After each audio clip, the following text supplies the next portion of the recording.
hospitalized in Dikelia, a British sovereign base area on Cyprus. It's part of British overseas territory that falls outside of Cypriot jurisdiction.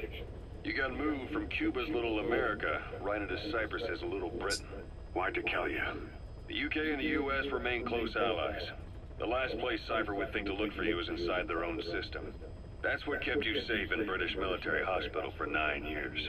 The safest place from a whale is inside its own belly. You were a regular Geppetto. Well, it wasn't Pinocchio who led me out to safety. So who was that guy?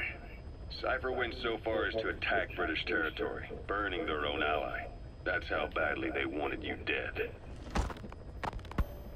He said I was in a British military hospital. But the doctor had a Greek accent. They hire locally. Easier to trust them. Dikelia is also home to Greek Cypriots, after all. What about the Turks?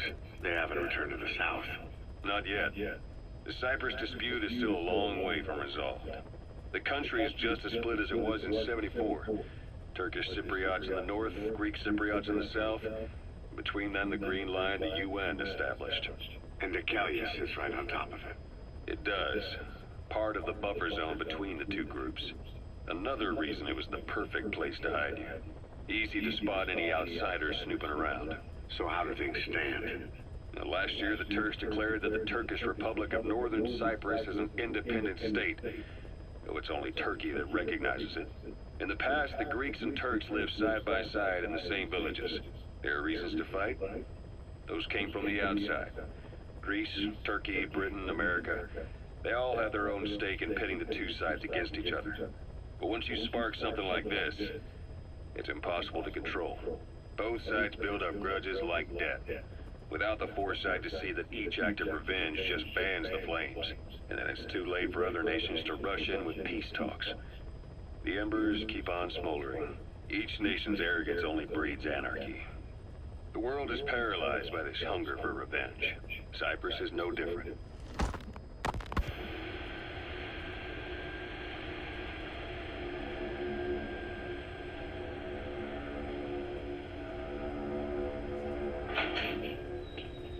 You're up. We're changing ships? We can't go sailing the Suez in a whaler. The Suez Canal. When did they reopen it? Not long after you were attacked. Once they finished sweeping it for mines after the Arab-Israeli conflict. Can you stand? We're going to transfer to a container ship for passage through the Suez. Our destination is Pakistan, Afghanistan's neighbor to the south. There, we disembark and head via Peshawar to the Zero Line, the border. We'll travel to the Khyber Pass by road. And then? We continue on horseback. Afghanistan's main roads are under Soviet control. We'll need to go around them. It'll be all narrow, winding paths through the mountains. We'll do better on horseback. It's a local guerrilla tactic. They use the higher ridges to avoid air recons. Then they charge down the mountains for ambushes. The Soviets still haven't devised a counter-strategy. Our time frame is only half as much as we really need. It's gonna be a tough march. Better horses than boats. Well, it'll make for good physiotherapy. Take the time to get used to that new arm. While the Soviets have indicated they are not participating in the Los Angeles Olympics, primarily because the United States has made no attempt to guarantee the safety of the Soviet Union's athletes, the United States is increasingly demonstrating the belief that the issue has nothing to do with its preparations, and in fact this is retaliation for the Western nations' boycott of the previous Moscow Olympics. That concludes today's news. That's quite some news. The Soviet Union not attending the LA Olympics? Yeah. Andropov's death has changed some things. They're calling it revenge for the Western boycott of the Moscow Olympics. Countries boycotted the Moscow Olympics? Yes. In protest of the Soviet Union's invasion of Afghanistan. Over 50 countries were absent. It's too bad I didn't get to see Yamashita's judo. When the 40th Army crossed the Amu River 4 years ago, détente went right out the window. The U.S. Congress chose not to ratify SALT II, and Reagan's hardline politics won in the presidency in a landslide. According to him, the Soviet Union's an evil empire. A second Cold War.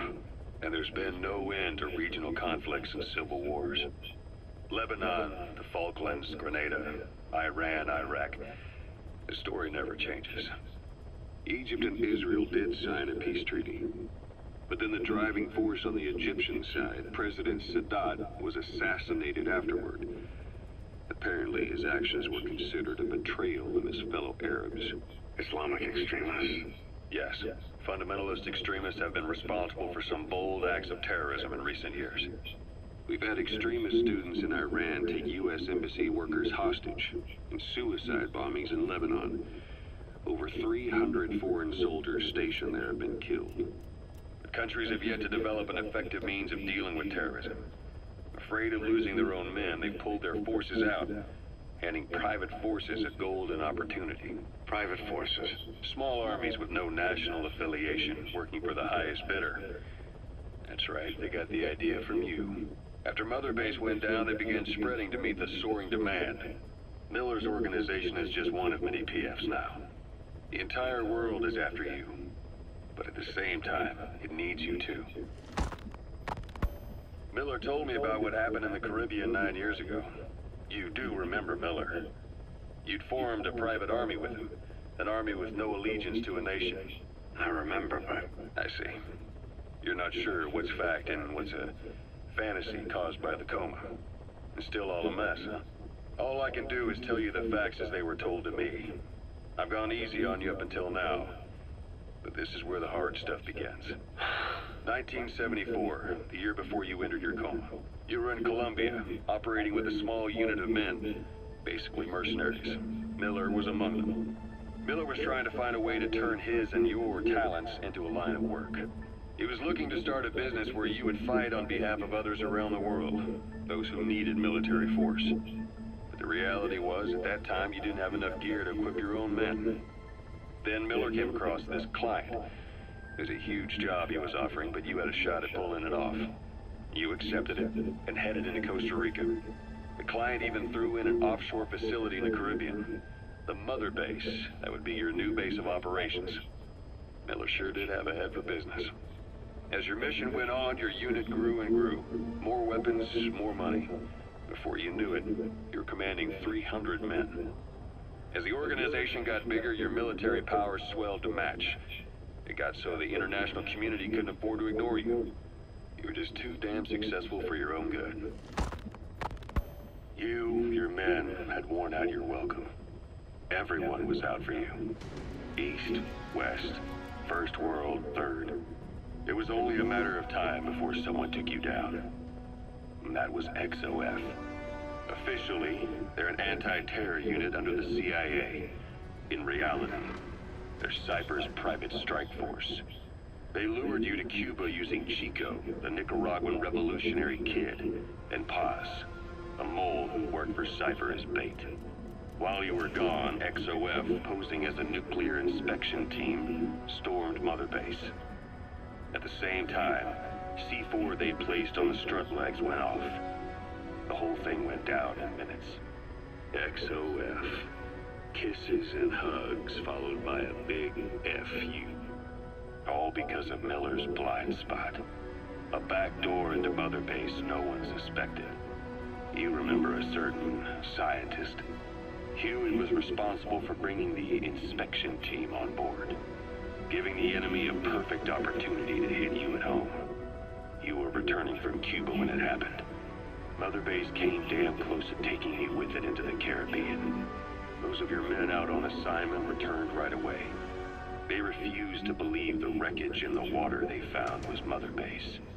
But they checked the coordinates again and again, until reality finally settled in. You were supposed to die that day. That was XOF's primary objective. As far as most folks know, you did. The first doctor to see you wasn't even sure what he was looking at. Before they'd even finished operating, your men moved you to that hospital in Cyprus. It was a woman named Eva who arranged that. Rings a bell, huh? Most men in your condition would have been written off right from the start. But you survived. You went straight down to hell, and they pulled you out. Your eye wide open. Full of venom. The days of naked Snake are long gone. Welcome back, Venom Snake. This world still needs you. Here, Snake, try this on. A prosthetic arm. Yeah, Miller was calling it the arm that wasn't there. The physiotherapy's going well. Your arm's bulked up enough for it to fit. There. Perfect. A little time with it, and it'll work better than the real thing. What do you think? Huh. I can still feel my real arm. Well, you better get used to this one quick. You have any pain? Every now and then. Where? My fingertips. My left fingertips. Sounds like phantom pain. Your brain still remembers your old hand.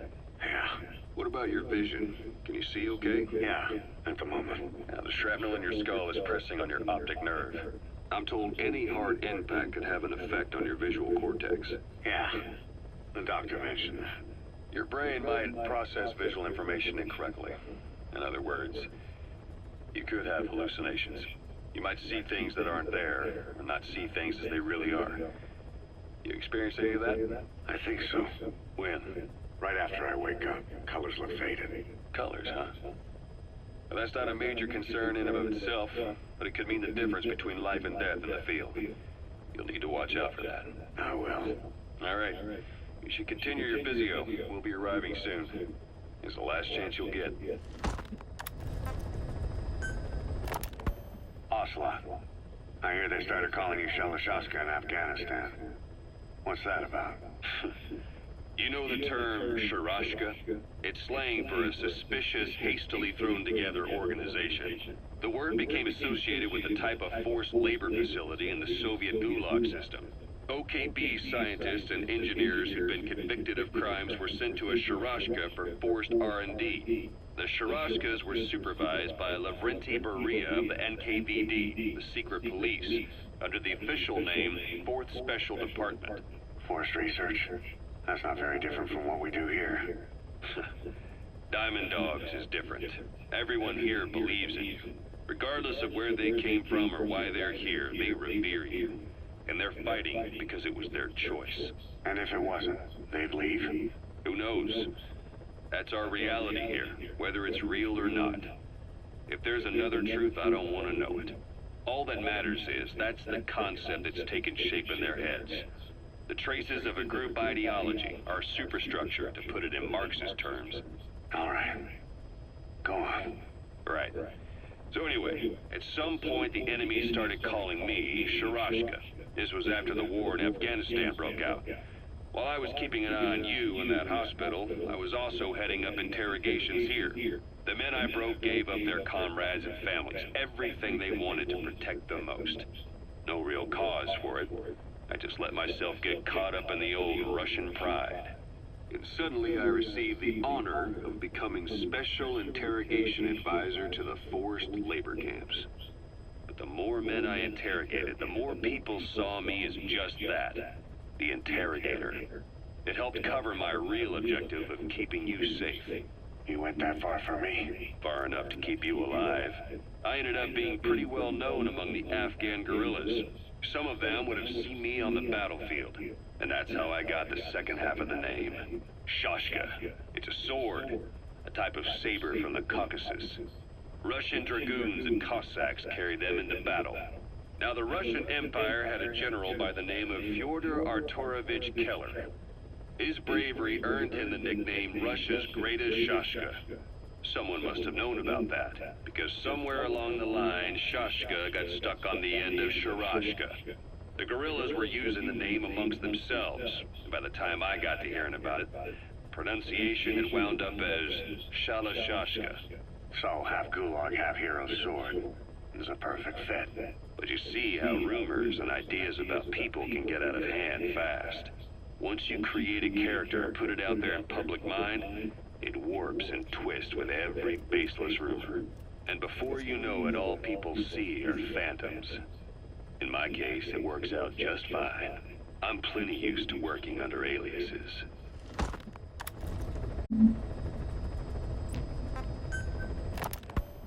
So SALT 2 still hasn't gone into effect. That treaty was drawn up to limit not just the size of the U.S. and Soviet Union's nuclear arsenals, but also their delivery systems. The whole deal. Just when we thought all those years of negotiations had paid off, somebody decides to invade Afghanistan. The timing couldn't have been worse. The president was in the middle of the SALT II talks back then. You mean while you were busy trying to stop Peace Walker? I heard. President Ford was meeting with the General Secretary in Vladivostok. In his absence, the political brass in America detected what they didn't realize was false nuclear launch data from Peace Walker, and were on the verge of ordering a retaliatory nuclear strike. Coleman's big idea? Humans are incapable of destroying themselves. Turns out he never knew what humans are capable of. If that AI, the boss, hadn't found a way to stop the fake data transmission, they probably would have gone ahead with the launch. Deterrence was revealed as the pipe dream it was. All thanks to you and her. The U.S.-Soviet talks looked set to fall through. What happened in Nicaragua no doubt helped trigger a change of heart. But in the end... The time's to find the politics. When you've grabbed their tail, they turn and bite your hand. I first met you 20 years ago now. The place was Selenoyarsk in the Soviet Union. We were enemies. I was with the GRU. You were still fighting for America. 1964. Operation Snake Eater. Its objective? The assassination of the legendary soldier known as the Boss. When you returned home successful, they awarded you the title Big Boss. Your CO, Zero, sought to carry on the boss's will by covertly establishing his own organization. You knew the original members from Operation Snake Eater. From America, there was David O, or as he was to you, Major Zero. Donald Anderson, aka Sigint, Dr. Clark, who went by paramedic during the operation, and the fourth, you. From China, there was Eva, and me, Ocelot, from the Soviet Union. 6 in total. To us, government notions of friend and foe were meaningless. As were East and West, we joined forces by our will alone. Our objective was to fulfill the boss's dying wish, to make the world one. And to do it, Zero used the Philosopher's Legacy, the secret war fund you obtained during Operation Snake Eater. This organization would go on to become Cypher. I, on the other hand, was left with the problem. You only recovered half of the legacy. I had to locate the other half myself. When I found the funds, I passed them on to Zero, just as you wanted. I still trusted him in those days. We thought what he was doing was the boss's will, until he started that one project. Les enfants terribles, Zero called it. You parted ways, as did Eva, leaving only Anderson and Clark still with him. I maintained limited contact, although truth be told, we were just keeping tabs on one another. The reason was always you. After you returned to the Army and created Foxhound, you left America. For a time, even I'd lost track of you. I'd imagine Zero did too. You always were the best when it came to hide and seek.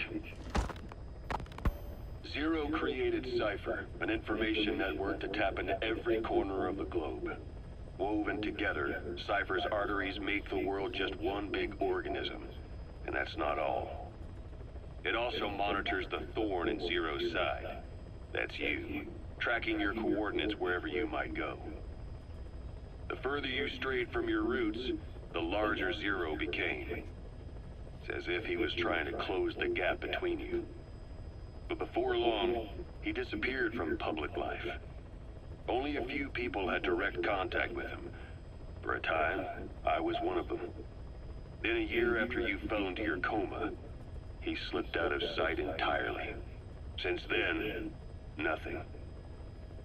No photos, no recordings, not even a reliable rumor as to his whereabouts. I tried every method I could think of, but Zero was gone. Freed of his control, his creation, his power continued to grow.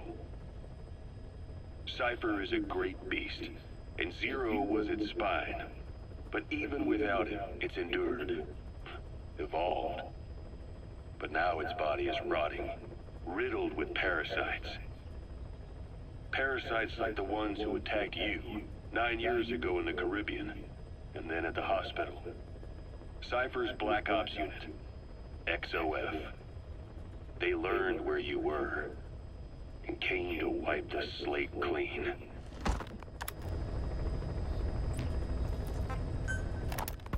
Christmas Eve, 1979, the Soviet Union rolled into Afghanistan. Muslims have revolted against the Soviet-friendly regime established the year before. The DRA forces could no longer contain it themselves, so the Soviets went in to intervene. The Afghan government was powerless and fraught with infighting. They lost the hearts and minds of the people, and that alarmed the Soviet leadership. With the Islamic Revolution happening in Iran, the Soviets felt they had to act fast or risk the spread of Islamic revivalism. A superpower, sending a motorized rifle division against men on horseback with antique rifles. Everyone thought it'd be over in an instant, only it wasn't. Some Muslims made their fight a jihad, a holy war, and began a guerrilla campaign on all fronts. A war of attrition. These fighters call themselves Mujahideen. They're being supported by the West through Pakistan. That's why Miller was involved. He was training them near the Zero Line, sponsored by the CIA. The war has become a nightmare for the Soviet troops stationed here. They thought they'd be headed home in 6 months at the most. Then a year passed. 2 years. Now here we are 4 years on with no exit in sight. Afghanistan has become the Soviet Union's Vietnam. The Soviet troops on the ground want to go home, but at least they have homes to go back to. The Afghans have lost theirs. The Soviets destroy the kishlaks, villages, wherever they can. They burn down homes and fields, fill in wells, turn pastures into minefields. It's created a mass of refugees who fled to Pakistan.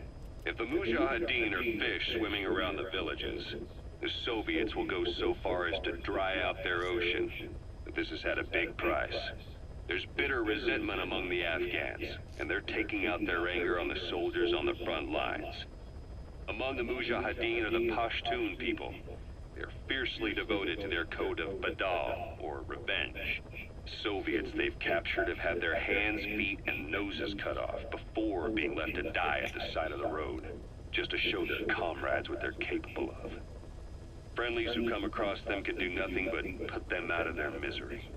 Then they burn down another village in retaliation, and the cycle of vengeance goes on.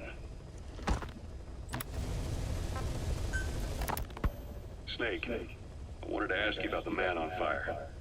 What do you remember from the hospital? Anything we can use? Well, he took off the moment the sprinklers started up. Sprinklers? The fire system?